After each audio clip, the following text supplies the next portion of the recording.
Welcome to Crossdressing Stories. Here, we share personal stories, celebrate self-expression. If you're on your own journey or simply curious, you've found your community. Subscribe and join the conversation. Jessie, if you can alter clothes, do you think you could alter a man into a woman? The words left my mouth before I could stop them. They hung in the warm, humid air of the laundromat, smelling of soap and steam, and something vaguely like surrender. It was a joke. Of course, a stupid, off-the-cuff remark from a guy who spent his life in pressed shirts and carefully creased trousers. A guy like me. Danny. I was a creature of habit. Every Friday afternoon, I'd drop off my week's worth of business attire at Jessie's Clean and Press. It was a small, bright place wedged between a yoga studio and a coffee shop. The air was always thick with the comforting scent of detergent, and the rhythmic churn of the industrial dryers was a soothing soundtrack to the end of a long week. And every Friday, I'd see Jessie. She was the owner, a woman who seemed to exist in a state of relaxed efficiency. Her dark hair was usually tied up in a messy bun, with loose strands framing a face that was both sharp and kind. She had a way of looking at you, really looking. That could be unnerving. Her eyes, the color of dark honey, didn't just see the stain on your collar, they seemed to see the entire story of how it got there. That particular Friday, the late afternoon sun was slanting through the big front window, illuminating dust motes dancing in the air. I handed my usual bundle over the counter, 5 white shirts, 2 pairs of grey trousers, all of them witnesses to another 40 hours of my life spent in a cubicle, managing spreadsheets and trying to sound more important than I felt. Jessie took the bundle with practiced ease. She had this little ritual. She'd lay each shirt flat on the counter, her long, nimble fingers tracing the seams as if reading a map. She noticed everything: a loose thread on a cuff, a slight pucker near the shoulder. She'd hum a little tune under her breath while she worked, a silent promise that everything would be returned to you better than you left it. I watched her, a familiar and comfortable silence settling between us. My life was a series of straight lines, the grid of the city streets, the columns in my spreadsheets, the perfect creases in my pants. But Jessie was all soft curves and gentle movements. She was a different kind of geometry altogether. My eyes drifted to the sign hanging behind her, a simple hand-painted board that read "Alterations, we can fix anything." That's when it happened. The thought bubbled up from some deep, unexplored part of my brain, a place I usually kept locked away. It came out as a half smirk, a lame attempt at a joke to fill the silence. "Jessie, if you can alter clothes, do you think you could alter a man into a woman?" She paused, her hand hovering over the collar of my shirt. The hum stopped. For a second, I felt a hot flush of panic creep up my neck. I'd gone too far. It was a weird thing to say. Inappropriate. She was probably grossed out. I was about to stammer out an apology, to laugh it off and say I was just tired from the week. But then she looked up. There was no judgment in her eyes. No disgust. Instead, a slow, knowing smile spread across her lips. It wasn't a wide, friendly grin. It was a small, private thing. A little secret just for her. "You want to find out?" she asked, her voice a low, smooth murmur. "I can do just about anything with a needle and thread." "Danny." The air crackled. The whir of the dryers seemed to fade into the background. My joke had suddenly stopped being a joke. It was a question, and she had just answered it with another one. My heart started to beat a little faster, a frantic tap dance against my ribs. I was a man who planned everything, who lived his life according to a strict schedule. Spontaneity was a foreign language to me. Yet, in that moment, standing in a laundromat surrounded by the scent of clean linen, I felt a dangerous, thrilling pull toward the unknown. I swallowed, my throat suddenly dry. It was just a joke, I managed, but my voice lacked its usual conviction. Jessie didn't press. She just gave a slight nod, her smile never wavering, and went back to inspecting my shirt. But her observation had already been made. She held the starchy white cotton in her hands, but her gaze was on me. I felt it, like a physical touch. She took in my rigid posture, the way I stood with my shoulders squared, my arms held stiffly at my sides. She probably noticed the way I unconsciously straightened my tie. Even though I'd loosened it the moment I left the office, she saw the uniform, the armor I wore every single day. I felt transparent, as if she could see the person hiding underneath the layers of corporate conditioning, the person who, late at night, would sometimes scroll through websites he'd never admit to visiting, a strange mix of curiosity and shame churning in his gut. The person who felt a pang of something he couldn't name when he saw a woman walk by in a beautifully cut dress, the fabric flowing around her like water. Jessie saw the cage, and I think, in that moment, she decided to hand me a key. She finished her inspection and wrote up my ticket, same as always. Danny. Ready Sunday evening. Great, thanks. Jessie, I said, my voice returning to its normal business-like tone. I turned to leave, feeling the need to escape the sudden intensity of the room, but as I reached the door, she called out, Danny. I stopped and looked back. Her smile was still there, but it was softer now, gentler. Just so you know, she said, her voice barely above a whisper, the first fitting is always the hardest. I gave a weak, confused nod and hurried out into the fading sunlight, my heart still thumping a wild, unfamiliar rhythm. I told myself it was just a strange conversation, a joke that landed weirdly, but as I walked back to my sterile apartment, I couldn't shake the feeling that something had just been set in motion, a thread had been pulled, and my whole carefully constructed life was about to unravel. The weekend passed in a blur of my usual routine. I went for a run on Saturday morning, did my grocery shopping, and spent Sunday afternoon meal prepping for the week ahead. Chicken breasts, brown rice, steamed broccoli, a diet as predictable and uninspired as the rest of my life. I did everything I could to push that strange conversation with Jessie to the back of my mind. It was a fluke, a weird moment. It meant nothing. By Sunday evening, I had almost convinced myself. I walked back to the laundromat, the air cool and crisp. The streetlights were beginning to flicker on, casting a warm glow on the pavement. Inside, Jessie was folding a set of brightly colored towels. She greeted me with a simple, friendly, "Hey, Danny," as if our conversation on Friday had never happened. I felt a wave of relief. Everything was normal. She handed me my garment bag, the plastic crinkling softly. My shirts were pristine, the trousers pressed to a razor's edge. I paid. We exchanged the usual pleasantries, and I left. The walk home was quiet and uneventful. I was back in my comfortable, predictable world. Or so I thought.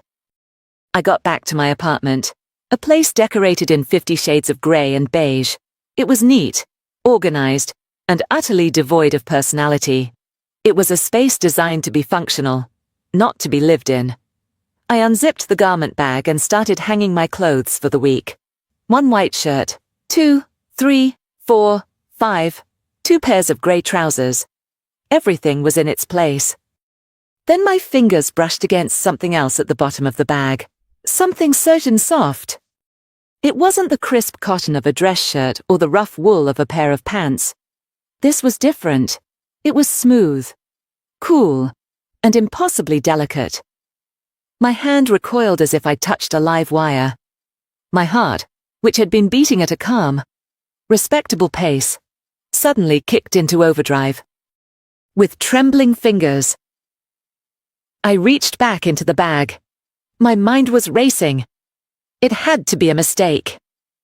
She'd mixed up my order with someone else's. That was the only logical explanation. I pulled out the first item. It was a swatch of pale blue fabric that cascaded from my hand to the floor. A robe, a silk robe. It was the color of a dawn sky, light and ethereal. I held it up. It was cut for a woman, nipped in at the waist and flowing out from there. It was beautiful, and it was terrifying. My hands were shaking now. I dove back into the bag, My neat and orderly world crumbling around me. There was more. A simple floral print dress, the kind you'd wear on a sunny afternoon. A black pencil skirt, sleek and professional. A pair of women's trousers, cut to hug the hips. And finally, a soft cashmere V-neck sweater in a warm cream color. I stood there in the middle of my beige living room, surrounded by a sudden explosion of color and softness and femininity. My mind was a whirlwind of confusion. This couldn't be an accident. The sizes. I held the pencil skirt up to my waist. It looked like it would fit. Perfectly. You want to find out. Her words echoed in my head. The first fitting is always the hardest. This wasn't a mix-up. This was a challenge, a dare, an invitation. Jessie had done this on purpose. I thought of her internal monologue as she must have packed them. A quiet act of rebellion against the rigid man she saw every week. If he doesn't like it, he'll just bring it back. No harm done. But if he does, if there's even a tiny spark of recognition, then maybe he'll start to understand himself a little better. My first reaction was a hot wave of shame. My face burned, and I wanted to cram all the clothes back into the bag, march right back to the laundromat, and demand an explanation. How dare she? How dare she presume to know anything about me? But my anger was quickly replaced by something else. Something I was far less familiar with. A deep, unsettling curiosity. My fingers stroked the silk of the robe. It felt incredible, like liquid cool against my skin. I brought it to my face and inhaled. It had a faint, clean scent, like fresh laundry, but with a hint of something floral, like jasmine. My eyes kept darting between the pile of women's clothes on my floor and my own rigid, colorless wardrobe hanging neatly in the closet. It was a stark contrast. My clothes were armor, designed to help me blend in, to be professional, to be invisible. These clothes, they were designed to be felt, to be experienced. I spent the next hour pacing my apartment, my mind at war with itself. The rational part of me, the Danny who managed spreadsheets and followed rules, screamed that this was wrong, it was deviant. It was ridiculous I was a man, a normal, boring man. But another part of me, a voice I had been suppressing for years, whispered, What if you just tried one thing? Just one. No one would ever know. It would be a secret, kept within the four walls of your sterile apartment. The pull was magnetic, undeniable. It was the same feeling that made me click on those forbidden websites. The same curiosity that made me ask that stupid, fateful question in the first place. My body moved before my mind could object. I walked over to the pile, my movements slow and deliberate, as if in a trance. I ignored the dresses and the skirt, my courage not yet stretching that far. My hand hovered, then settled on the pale blue silk robe. It was just a robe, I told myself. Men wear robes. But I knew this was different. This was a line, and I was about to cross it. My hand was shaking as I picked up the phone. It took me 3 tries to dial the number for the laundromat, my thumb fumbling on the screen. I didn't even know if she'd be there this late on a Sunday. My heart hammered against my ribs, a frantic drumbeat of panic and anticipation. She picked up on the second ring. Jessie's clean and press. Her voice was calm and even. As always. Jessie. It's Danny. There was a brief pause. I could almost hear the smile in her voice when she replied, Danny, is everything all right with your order? I think you made a mistake, I stammered, the lie, feeling heavy and foolish on my tongue. You put the wrong clothes in my bag. There are some things in here that aren't mine. The silence on the other end of the line was not one of confusion. It was knowing. It was patient. No mistake, Danny, she said softly. You asked me if I could alter a man into a woman. I figured I'd start with the prep work. My breath hitched. There it was, the confirmation, the direct acknowledgement of the dare she had laid at my feet. My mind went blank. What was I supposed to say to that I was caught between indignation and a strange, dizzying sense of excitement? I wasn't angry. I should have been angry, furious even. But I wasn't. I was just electrified. I don't know what you mean, I managed. My voice barely a whisper. Yes, you do, she said, her tone gentle but firm. It wasn't an accusation, it was a statement of fact. She saw right through me. Just try one thing, Danny, that's all. Just pick one piece and put it on. See how it feels. If you hate it, bring it all back tomorrow, and we'll never speak of it again. Her voice was like a warm blanket. It was calm, reassuring, and completely devoid of judgment. She wasn't mocking me. She was guiding me. She was giving me permission to do something I'd secretly, shamefully, wanted to do for as long as I could remember. Okay. I breathed out. The word was a surrender. Good. She said, call me back if you want to. Or don't. It's up to you. And then she hung up. I stood there in the silent apartment, the phone still pressed to my ear. It was up to me. The choice was mine. My eyes fell on the pile of clothes. My gaze landed on the blue silk robe, shimmering under the soft light of my lamp. It seemed to beckon to me. I stripped off my own clothes, my stiff jeans, my plain t-shirt until I was standing in my functional, boring boxer briefs. The air in the apartment felt cool on my skin. I felt exposed, vulnerable. With a deep, shuddering breath, I picked up the robe. The silk was even more incredible than I had imagined. It felt weightless, like holding a cloud. I slipped one arm in, then the other. The material cascaded over my shoulders, a whisper-light touch that sent a shiver down my entire body. It was a sensation wholly unfamiliar to me. My clothes were about structure and durability. This was about feeling. The silk slithered down my back, cool and smooth against skin that was used to the abrasive texture of cotton. I pulled the two sides together and tied the sash at my waist. The fabric cinched in, giving my boxy, masculine frame the faintest suggestion of a curve. The V-neck draped across my chest, exposing my collarbones in a way my crewneck t-shirts never did. The hem fell to mid-thigh, and the cool air on my legs felt scandalous. I stood perfectly still, just breathing, just feeling. The robe moved with every tiny shift of my body, the silk rustling with a soft, sibilant sound. It felt right, terrifyingly, exhilaratingly right. Slowly, I made my way to the full-length mirror that hung on the back of my bedroom door. I rarely looked at my reflection for more than a few seconds, just long enough to make sure my hair was neat and my tie was straight. This time, I forced myself to look. The man staring back at me was and wasn't me. It was my face, my body, but softened.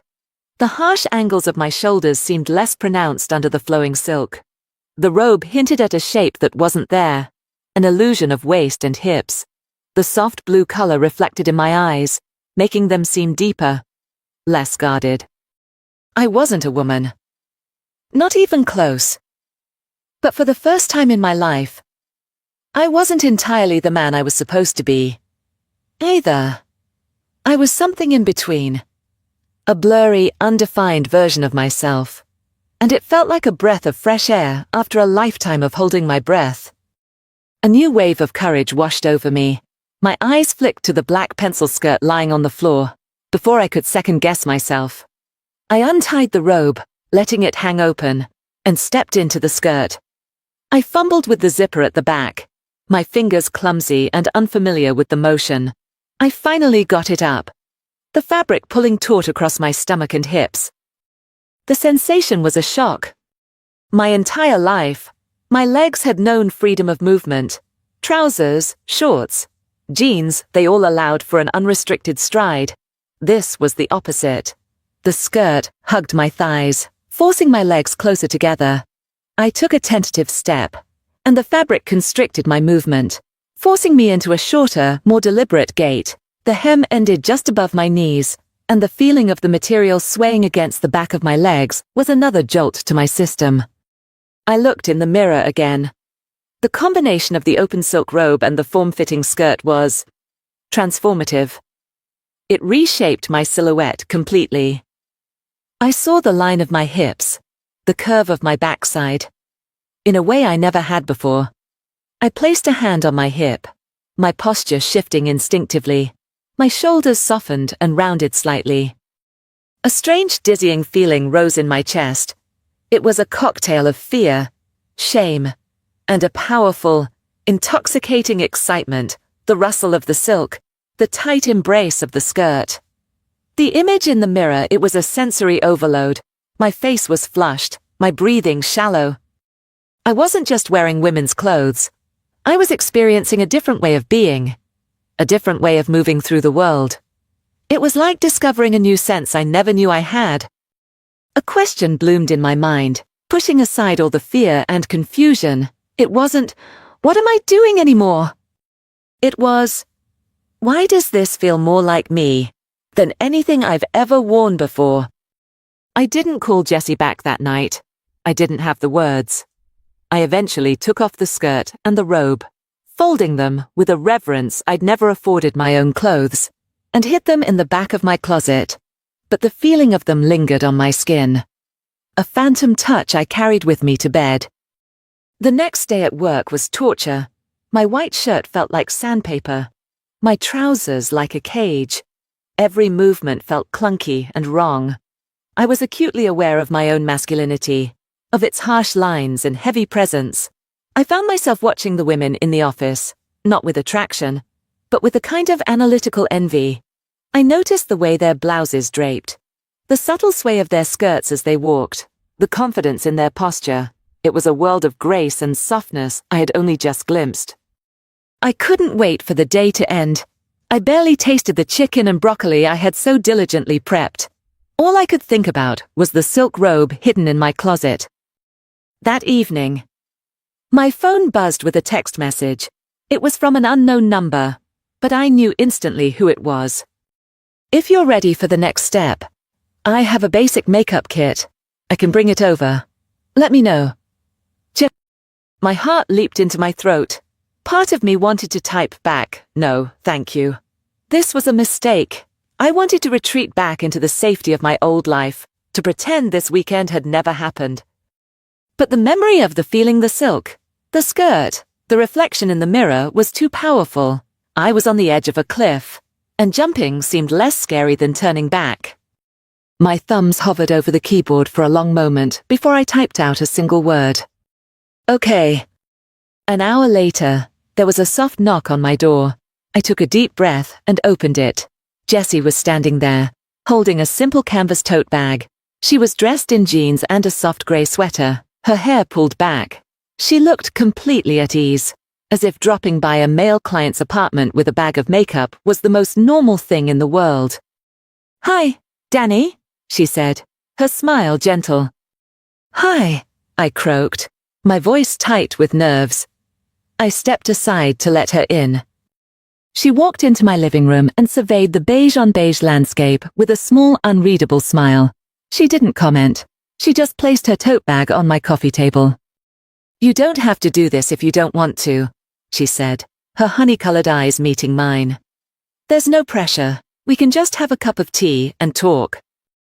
Her kindness was disarming. It made my carefully constructed defenses feel useless.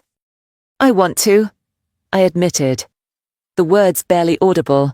"I'm just nervous." "Of course you are," she said, her voice full of understanding. "This is new. Just breathe. There's nothing to be ashamed of."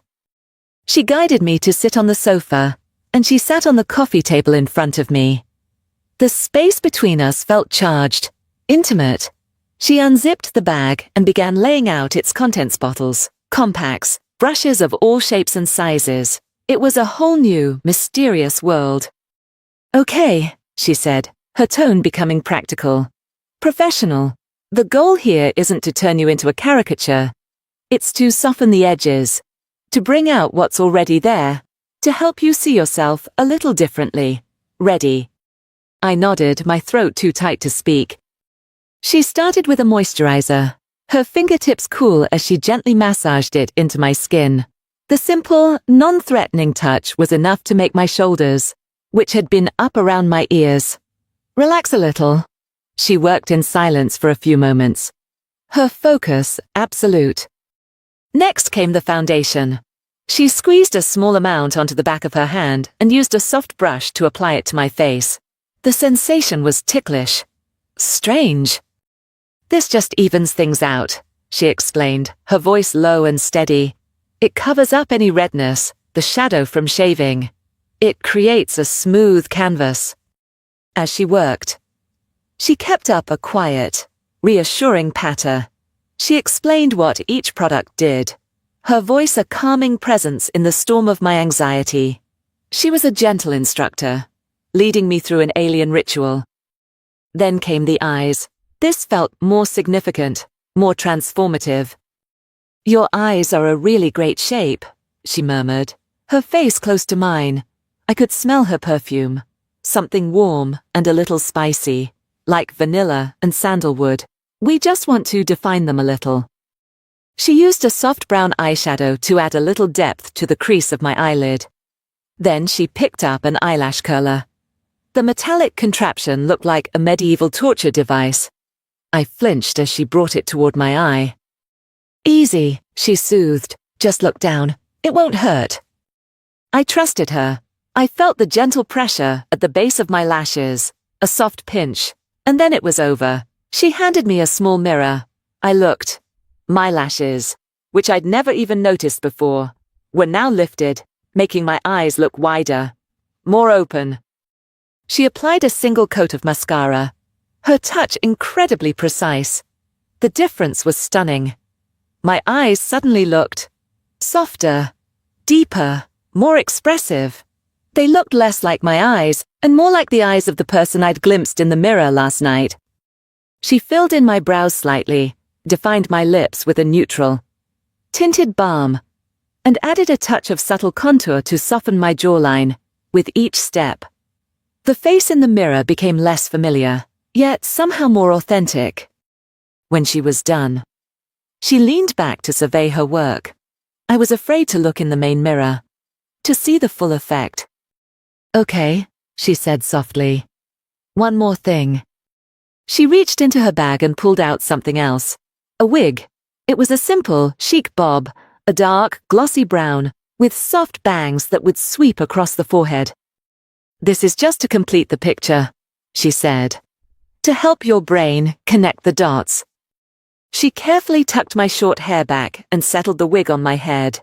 Her fingers adjusted the bangs, brushing them against my forehead.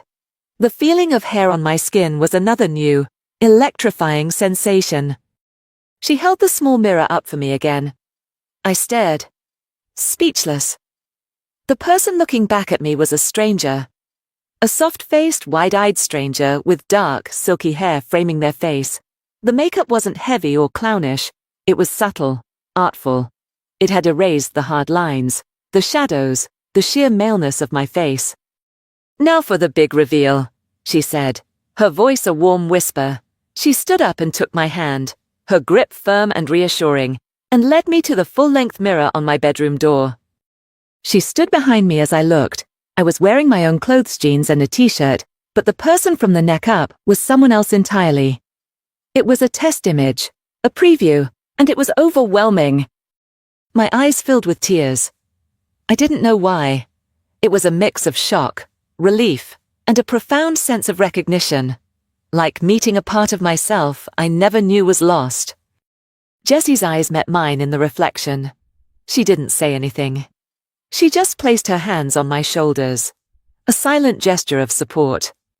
Then, she leaned in close, her chin resting near my shoulder as she looked at my reflection. Her fingers gently tilted my chin up, her thumb brushing against the skin of my jaw. The touch was light, but it sent a jolt through me.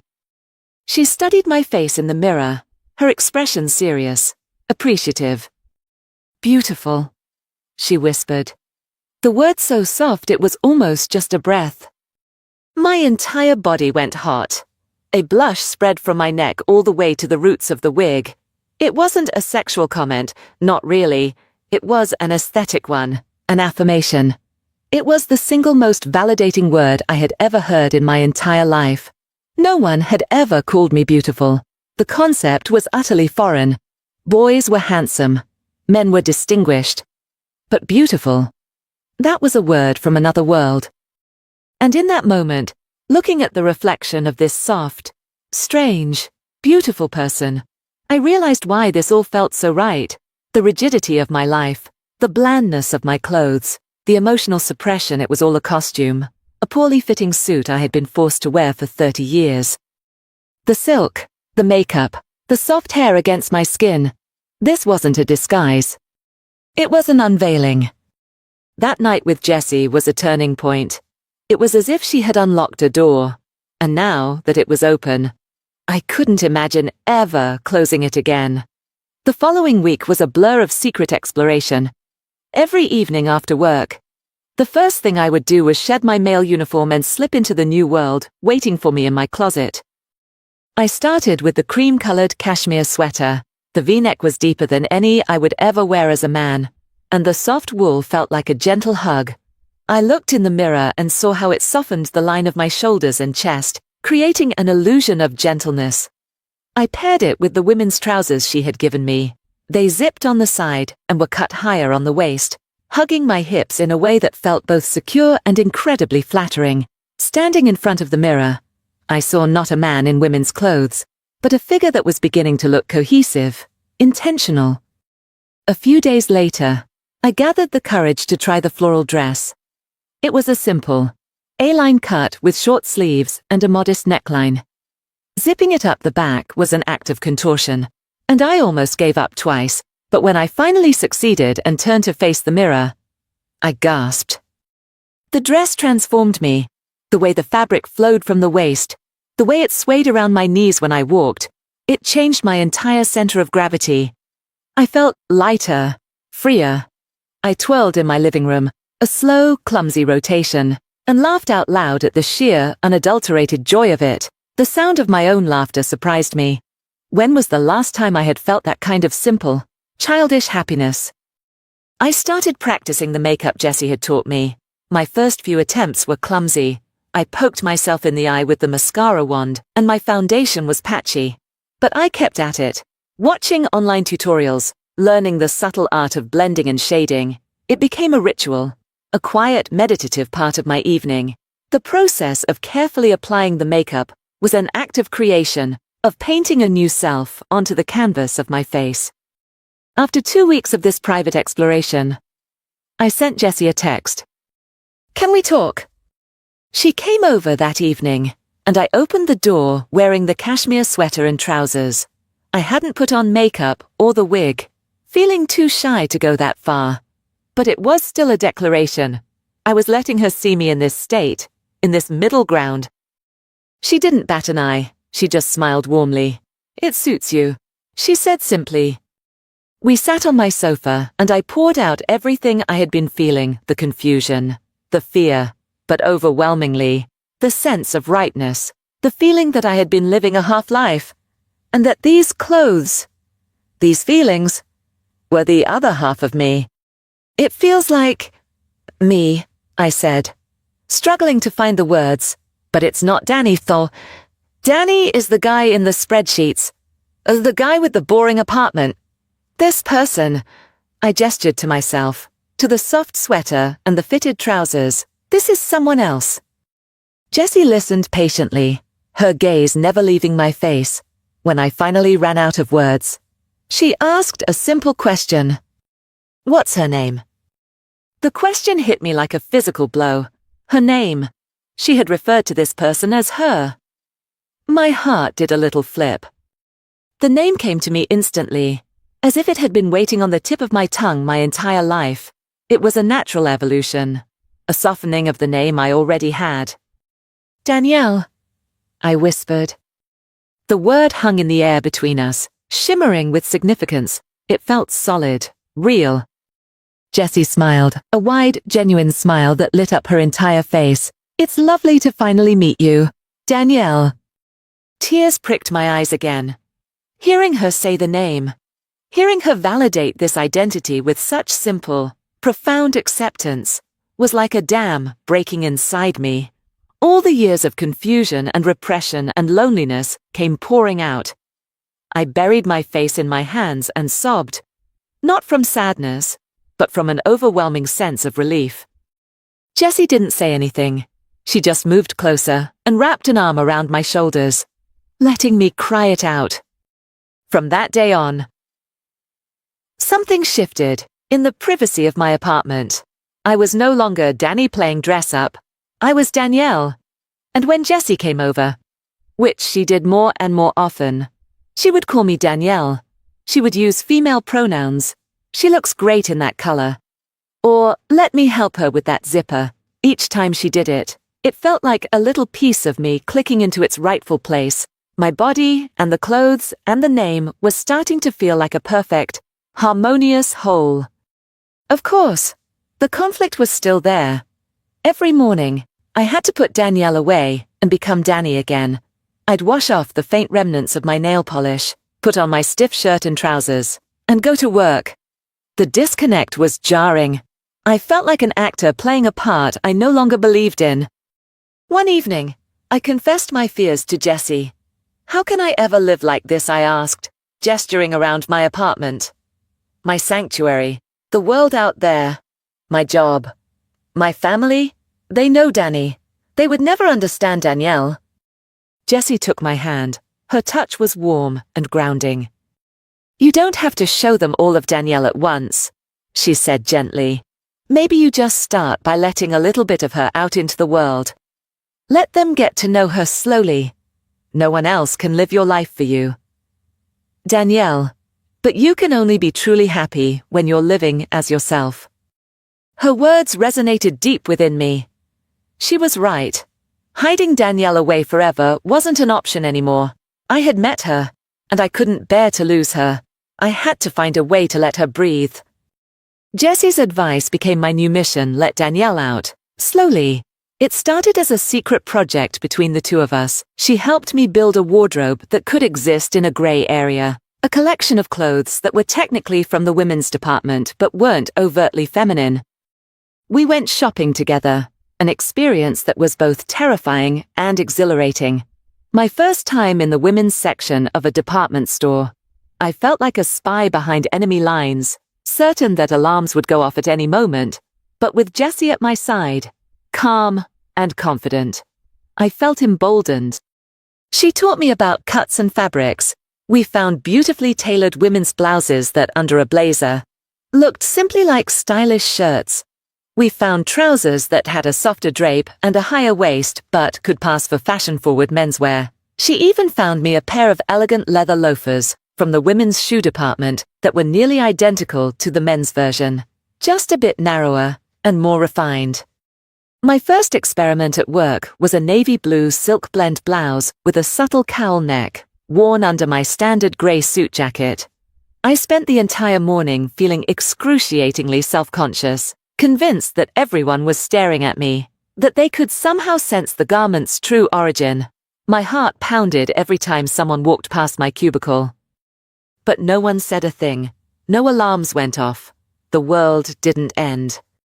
Around lunchtime, a colleague named Mark from the marketing department stopped by my desk to ask about a report. He was a friendly, harmless guy who I'd never had more than a 5-minute conversation with. "Hey, Danny, got a sec?" he asked. "Sure, what's up?" I replied, trying to keep my voice steady. He asked his question. I gave him the answer, and just as he was about to leave, he paused. "You know," he said, tilting his head slightly. "Something's different today. I can't put my finger on it. You look, oh, good. More relaxed. Maybe." I felt a jolt of panic, followed by a surprising little thrill. "Oh, thanks. Maybe I just got a good night's sleep." He shrugged. "Whatever it is, it's working for you. That's a nice shirt. By the way, looks soft." And then he walked away. I sat there, stunned. He had noticed. He hadn't clocked it as a woman's blouse. He had just seen softness. He had seen a positive change. That small throwaway compliment felt like a monumental victory. Emboldened, I started taking more small steps. I started wearing a light, tinted moisturizer to work, just enough to even out my skin tone and give me a healthier glow. I began shaping my eyebrows. A tiny change that made a surprisingly big difference in framing my face. I wore the women's cut trousers with a stylish sweater. Each day was a tiny act of bravery. And with each successful experiment, Danielle's confidence grew. And that confidence started bleeding into Danny's professional life. I found myself speaking up more in meetings. I was more open with my colleagues, more engaging. The armor I had worn for so long had been heavy. And without it, I was more agile, more approachable. The biggest challenge was learning to walk. In the evenings, Jessie would bring over different pairs of shoes for me to practice in. We started with flat, pointed toe shoes, then graduated to a 1-inch block heel. My apartment became my private runway. "It's all in the hips," Jessie would say, demonstrating an elegant, fluid walk. "Don't clump. Think of yourself as pulling a thread from the ground up through the top of your head. Posture is everything." I stumbled. I wobbled. I felt like a baby deer learning to stand. But Jessie was endlessly patient, correcting my posture, offering encouragement, and laughing with me when I almost toppled over. One evening, I was practicing in a pair of modest 2-inch kitten heels, black patent leather pumps that made my legs look longer, and my feet feel impossibly delicate. I was getting the hang of it, walking from one end of my living room to the other with a newfound, tentative grace. Jessie was watching from the sofa, a proud smile on her face. "You're a natural," she said. I stopped in front of her and did a little, playful turn. "You think so?" I asked. And the voice that came out was a little lighter, a little softer than Danny's usual monotone. It was Danielle's voice. "I know so," she said, her eyes warm. There was a moment of charged silence between us. I was standing there, in my androgynous work clothes and a pair of kitten heels, feeling more myself than ever before. She was looking at me not as a project, but as a person, as Danielle. A colleague in another department, a friendly woman named Sarah, stopped me by the coffee machine one afternoon. "Danny, I have to say, your style has been so on point lately." She said, "You look really radiant. Are you seeing someone?" I blushed. "Oh, no, nothing like that. Just trying to take better care of myself, I guess." "Well, keep it up," she said with a wink. "It's definitely working." The irony was, I was seeing someone. I was seeing Danielle, and the more I saw of her, the happier I became. My work performance improved dramatically. I was more creative, more collaborative. I was no longer hiding, and the energy I had spent on suppression was now freed up for everything else. My life, which had been a flat, grey line, was suddenly full of color and texture and dimension. I was finally, truly, starting to live. The biggest hurdle, the one that loomed over me like a mountain, was my family. I have an older sister, Chloe, who I've always been close to. She's blunt, practical, and has a built-in lie detector. I knew I couldn't hide this from her forever. After 6 months of living this double life, of being Danny by day and Danielle by night and on weekends, the strain was becoming too much. I decided I had to tell her. I invited her over for dinner, my stomach churning with a potent cocktail of fear and dread. I rehearsed what I would say 100 times, but when she walked through the door, all my carefully crafted sentences evaporated. I was dressed as Danielle, a simple, elegant navy wrap dress, light makeup, and the bob wig. I had decided to let her see me, not just tell her about me. Chloe stopped dead in the entryway, her grocery bag of wine and dessert almost slipping from her grasp. Her eyes widened, taking in the sight of me. She looked from the wig to the dress, to my face. The silence stretched for an agonizingly long minute. Danny, she finally said, her voice a confused whisper. Hi. Chloe, I said, my own voice trembling. Can you please come in? I need to explain. She walked in slowly, as if approaching a wild animal, and sat down on the sofa. She never took her eyes off me. I sat opposite her, my hands twisted in my lap. And I told her everything. I told her about the joke at the laundromat, about Jessie, about the clothes, about the overwhelming feeling of rightness. I told her about Danielle. When I finished, my voice raw with emotion, I braced myself for the worst disgust. Anger. Rejection. Chloe was silent for a long time, just studying my face. Then, she let out a long, slow breath. All those years, she said, her voice soft with a dawning realization. All those years you were so quiet, so withdrawn. Mom and Dad thought you were just shy. I always thought you were just sad. She stood up and walked over to me. I flinched, expecting a blow of some kind, even just a verbal one. Instead, she knelt in front of me and took my hands in hers. She looked up at my face, her eyes searching mine. You don't look sad anymore, she said, a tear rolling down her own cheek. She reached up and gently tucked a stray strand of the wig behind my ear. This is the first time I've seen you look truly happy since we were kids.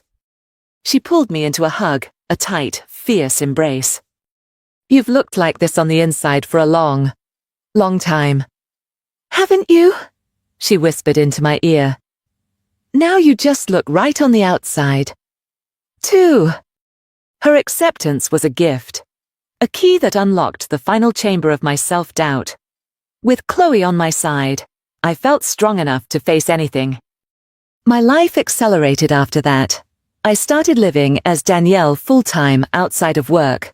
Chloe helped me tell our parents.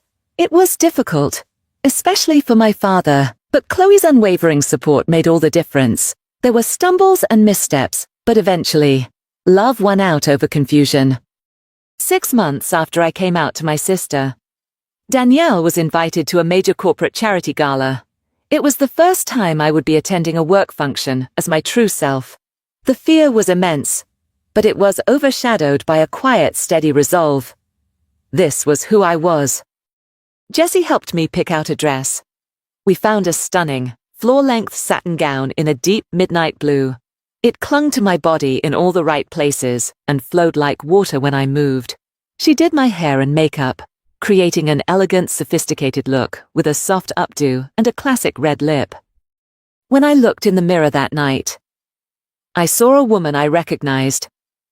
Confident, serene, and unequivocally herself. Danielle. Jessie stood beside me, dressed in a sharp black tuxedo-style jumpsuit, her eyes shining with pride. You're ready, she said, her voice thick with emotion. Walking into that gala was the most terrifying and liberating moment of my life. Heads turned. There were whispers. I saw looks of confusion, of shock, and from a few, of dawning recognition. I held my head high, just as Jessie had taught me, and walked through the crowd with a grace I never knew I possessed. My boss, Mr. Henderson, a stern, older man I had always been intimidated by, approached me, my heart hammered against my ribs. This was it, the moment I got fired. Danny, he said, squinting. Then his eyes widened in comprehension. My apologies. Danielle, he asked, correcting himself with surprising swiftness. Yes, Mr. Henderson, I said, my voice steady. He looked me up and down, his expression unreadable. Then, a slow smile spread across his face. I have to say, he began, I've been meaning to talk to you. Your performance over the last year has been exceptional. A new energy, a new confidence. There's a senior management position opening up in the next quarter, and I'd like you to apply.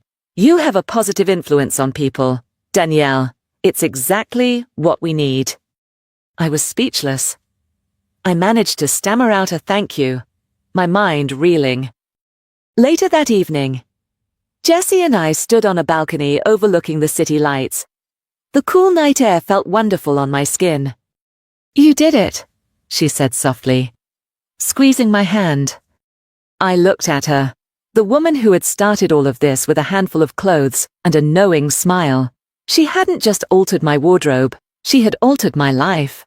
She had seen the woman hidden inside the quiet, repressed man and had given me the courage to set her free. "We did it," I corrected her, smiling. I turned my gaze back to the sprawling city below. For so long, I had felt like a ghost haunting my own life, a person wearing a costume that didn't fit. I thought that putting on a dress, a wig, and makeup was about becoming someone else, but I was wrong. The clothes were never a disguise. They were a revelation. They didn't turn me into a woman. They simply allowed the woman who had been there all along to finally step into the light.